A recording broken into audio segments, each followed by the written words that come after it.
Today's dead simple. I'm going to show you how you can make your great FM24 tactic a great FM26 tactic.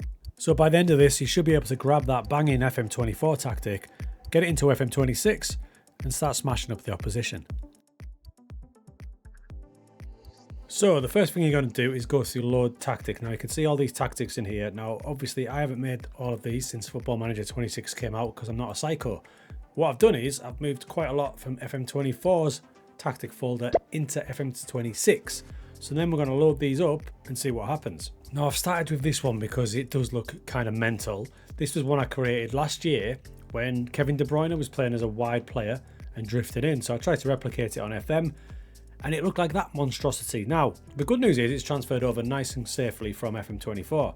The bad news is you've got to change a few things because it does unrecognise a couple of bits. And the ones it doesn't pick up are some player roles. Now the main ones it does pick up, you can see I've got PW, which in this year's FM is called Playmaking Winger. That was basically the wide playmaker in FM24, so that's transferred straight over. Lovely. As has the inside forward, the inverted winger, even the inverted wing backs. Now the only difference here is, if you notice the title of this tactic is inverted wing back attack, so I was using this guy to get up there. This year's inverted wing back holds his position inside wing back, so for this tactic he would probably pop in there. So I know I've got to make him a bit more aggressive, so that would this year be playmaking wing back. So then he should do what the inverted wing back on attack did last year.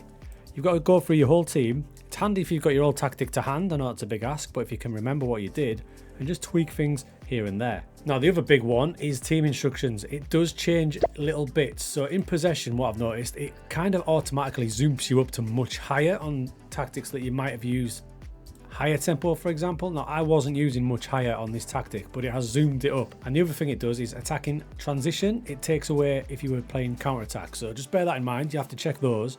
In fact, it's good practice just to go through all of them and just check that you agree with the team instructions that it's given you from what you remember having in your FM24 tactic. So just go through those, but most of them will stay. It's just a couple that change a little bit. So once you've got your tactic in, the big elephant in the room is what happens in out of possession. Now by default it just keeps you with the exact same tactic. Now this is where you're going to have to get a bit skillful, a bit knowledgeable, and just move things around a little bit and think about how you want to defend without being overly crazy.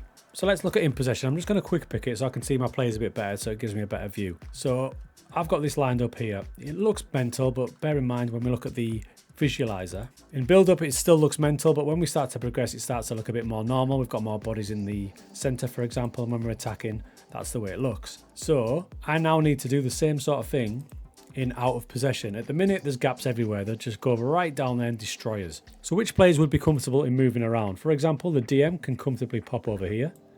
This wide midfielder, who is a playmaker in the team, will already be spending most of his time in the middle, so I think, right, I can bring him back to there perhaps. The wingers, he can easily drop back into that midfield zone. And my attacking midfielder, there's nothing wrong with asking him to drop back in there as well. So now I've got myself a decent looking 4-1-4-1 in defence and my original tactic in attack. So that's a quick way to do things. From this point you can get a bit funky and ask what you want your team to do. If you're a high pressing team, for example, you might want your fullbacks to be pressing up. But I would say start off with just keeping them vanilla, because that seems to work pretty well, keeping them vanilla. The one thing I do like to do, if, for example, I mean, look at this, I've got 3 players down this side. So this guy here, I might ask him to stay as an outlet. Now he drops back into a winger, so I might just say to him, okay, you just be a wide outlet winger. Those bits are going to be the bit that you're going to have to trial and error in match. But in theory, it's pretty simple once you just put your little thinking cap on. In possession will look like that. Out of possession will look like that. And in further good news, when I tried it, they did actually drop back into that shape. You can see I've got my 4 across the back. I've got the DM, and I've got those midfield lads dropping in. And I've even got my wide outlet midfielder staying a bit higher. And you know what? They're sticking to quite a decent shape in that 4-1-1-1. And now when we've got the ball back, that's when the funky stuff can start to happen. As they start to move into that weird fluid shape that I'd asked them to originally, starting to look pretty good.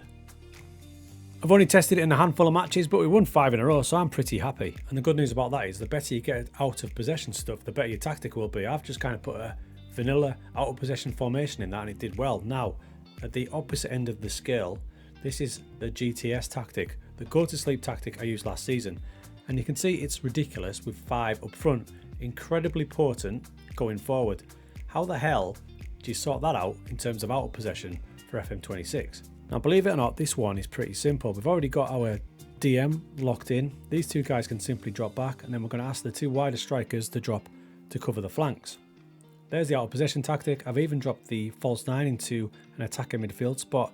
So in effect, with strikerless out of possession, looking pretty solid, and then going forward, it's all bets are off. Again, when I transferred it over, it did ramp the tempo up to much higher, so just be wary of that if you need to drop it down. And again, it left out the attacking transition. So for this one, we build up like that. In progression stage, it starts to look a bit carnage, and by the time we get to the final third, we've got options galore. The key thing is to go from this, when we lose the ball, into this 4-1-4-1 shape, which they seem to be doing quite well. Now with a tactic like that, it's going to be a hard ask to get all your players back into shape, but they are trying to get back into some sort of shape. We do get our back 4 and our DM, and the guys up front, well, they are trying to get back. They are trying to get back. Obviously, the big advantage of this tactic is the way it floods the opposition when we're going forward, and soon you could see we transition from defence into attack pretty spectacularly. Now this one has blasted through the opposition again, and against Arsenal, the toughest of the fixtures, it was only 1-0 and they didn't get absolutely railroaded like I thought they might, and we missed a penalty, so promising. And now going back to a more traditional shape, this is the Stingsy Flick Barca version I did in FM24. In possession, you can see 4-2-3-1, pretty simple. Out of possession, defaults. Now again, broken record, but it does change your tempo and it does change your attacking transition, so keep that in mind. Now for this one, out of possession wise, what I've noticed a lot in this game is teams that play a 4-2-3-1 in possession will drop most of the time to like a 4-1-1, or if they want to keep pressure on the opposition centre backs, they'll move the attacking midfielder up into a second striker. So in effect, they're a 4-4-2. So that's the easy version to do. What you do with the out of position roles will be again a bit of trial and error, but if you're a team like Stingsy Flick, the Barcelona version, very high tempo, high pressure, so a good idea might be to push your fullbacks up to pressing fullback, something like that. We'll give it a test. So we actually lost the match in this test, and I did a couple more tweaks to the out of possession stuff, and it seems to have paid off in this match. So when I changed it up a bit, out of possession we left 2 up, and it paid dividends here. You can see the striker wins the ball back, and then as we counter attack, look at that. I mean, there's 5 on the way up, so this has worked quite well. A really stupid amount of shots. I mean, that's just ridiculous. 35 shots. So after a bit of tweaking, I landed on this. You saw the outlet wide midfielder in that match, and we've got a centre forward as well. Tracking attacking midfielder, so he drops back into this hole. 2 presses, because remember I said it's a big pressing tactic, and you got a pressing fullback as well. Proper Flick style, heavy metal football. So do you remember I said that it takes some roles away that it's not really familiar with? Well, this is a good example here. So this is the Sting Fulham tactic I used last year in the Moneyball save, and the 2 central midfielders were actually Mazzalas. Obviously they're not in the game now, so it just reverts them to vanilla. Also the DM role, that was an anchor. So we can get a bit funky with this in both in possession and out of possession to kind of recreate it. So first off, these CMs were supposed to be Mazzalas, so you've got a couple of options here. You can either move them to attacking midfield and then ask them to stay wide. So he's now an attacking midfielder, but you can add the player instructions to move into the channels or go wide like that, trying to recreate that Mazzala role. The obvious one is to simply change him into a channel midfielder, which I think is probably the best representation of a Mazzala in game.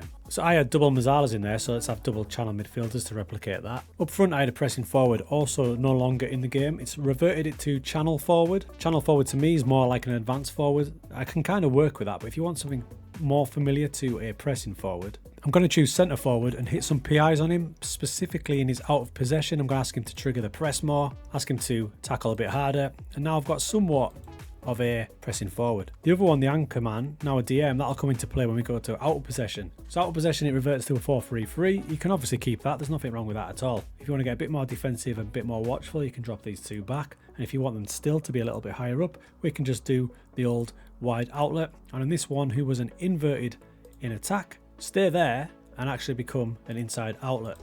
So you do have options. Now the main one was this guy, who can now become the anchor man that he is in possession, if that makes sense, by becoming a screening defensive midfielder. That is pretty much an anchor man role. So if this guy's staying a bit higher up, I'm going to ask this guy to be a wide cover midfielder, so he's going to kind of cover that area there. And one final thing on your in possession stuff that you probably should think about, these roles here. So in my Fulham save, I had these guys as fullback on attack. Now we know there's no duties anymore, So a fullback on attack for me is now a wing back. So we'd have to change these two guys straight to wing back. Whereas if you transfer a game over from FM24, if the fullback's on attack, they'll stay as fullbacks. So if you want them to be aggressive, flip them to wing backs. Now this one did alright. It was probably the most solid of the formations in terms of conceding goals. Toughest game was Frankfurt, but they put on a good display there. And in some matches it could have been far more heavy. So yeah, decent. So this method also kind of explains how some of the tactic guys have managed to get all these tactics out so fast, because basically they're using last season's template and just tweaking it a bit, which you can easily do as well. So at the minute, I think I've recreated, just looking at my table there, I've recreated 10 tactics. They'll all be in Patreon pretty soon. But what I'm finding is it's quite a lot of fun. No matter how much of a bomb site most of the game is, the tactic screen is beautiful. So recreating this, which is my Jose Mourinho Inter Milan home tactic, and trying to find an out of possession version of it is quite fun. And then the big question is, does it work?